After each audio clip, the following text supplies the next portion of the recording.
stunning. Thank you. How did it feel to be out there to perform in this evening gown?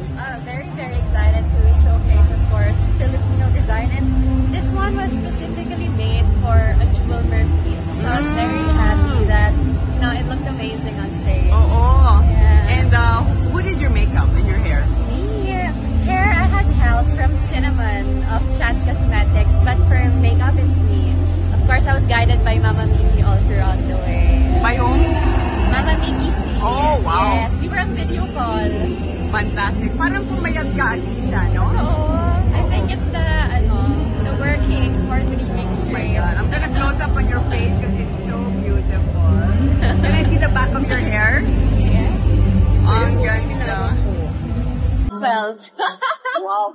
Hey, with the pizza. It looks stunning. First time mo naging Hindi naman. Siguro mga 12. wow. But you're saying you had also a fantastic walk. So many comments. How did for you this with your walk? Nagawa mo lahat ng kailangan. Oo, Miss D. I think I could have a little more improvement with camera works, but overall, I think I did well. Oh my God. Yeah. Congratulations. Thank So you, proud of Miss you. D. Maraming naiyak sa national costume. Ay, totoo? Yes. Ang Bakit? daming mga parang na-feel nila talaga yung pagiging Pinoy. Yes. I got that comment. Because, Mac and I, especially it's Mac's brainchild. We really make sure that everything has meaning. We want to showcase the Filipino creativity, the talent on stage. And I think they really fell on that. You made this dream come true kasi pala niya through a national walk. Yes, I'm very happy to make people's dreams come true. I hope mine comes true. That is your Helen J.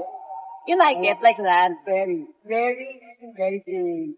Ay, salikat. Just very like